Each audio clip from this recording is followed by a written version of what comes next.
এই মুহূর্তে রয়েছে দেশের কৃষকদের জন্য বড় খুশির খবর।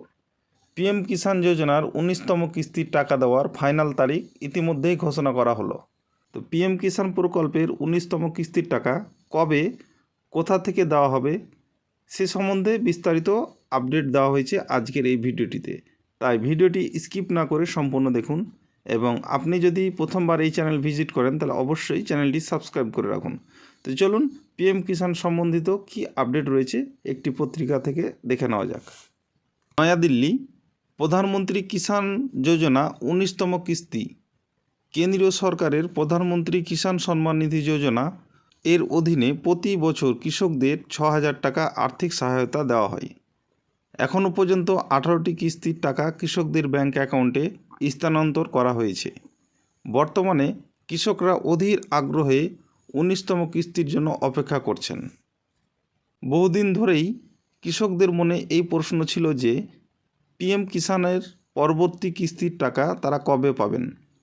এমন পরিস্থিতিতে আপনিও যদি প্রধানমন্ত্রী কিষাণ সম্মান নিধি যোজনার 19তম কিস্তির জন্য অপেক্ষা করেন তাহলে এখনই খুশি হন।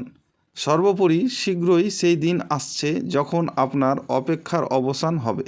19তম কিস্তির অপেক্ষায় থাকা কৃষকদের জন্য একটি বড় সুখবর রয়েছে। আগামী মাসে 19তম কিস্তির পরিমাণ পেতে যাচ্ছেন।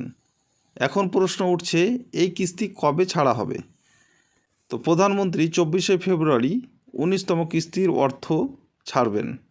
আমরা আপনাকে বলি যে প্রধানমন্ত্রী নরেন্দ্র মোদী 24শে ফেব্রুয়ারি 2025-এ বিহার সফরে থাকবেন এবং একই দিনে কৃষকদের অ্যাকাউন্টে 19তম কিস্তি স্থানান্তর করা হবে।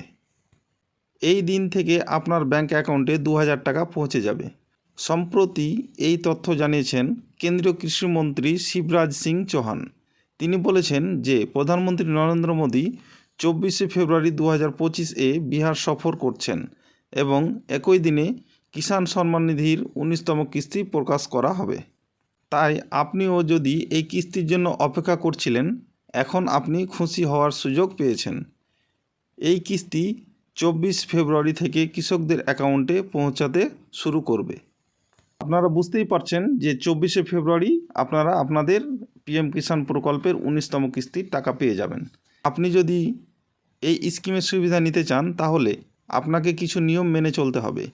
এই নিয়মগুলির অধীনে কৃষকদের তাদের জমির তথ্য এবং আধার কার্ড আপডেট রাখতে হবে। এর পাশাপাশি যদি কোনো কৃষকের নাম আধার এবং ব্যাংক অ্যাকাউন্টের সাথে যুক্ত না থাকে তবে তিনি এই প্রকল্পের সুবিধা পেতে একটি সংশোধন করতে পারেন। তো এটাই ছিল পিএম কিষাণ সম্পর্কিত 19তম কিস্তির আপডেট। ভিডিওটি ভালো লাগলে অবশ্যই লাইক, কমেন্ট এবং শেয়ার করতে ভুলবেন না।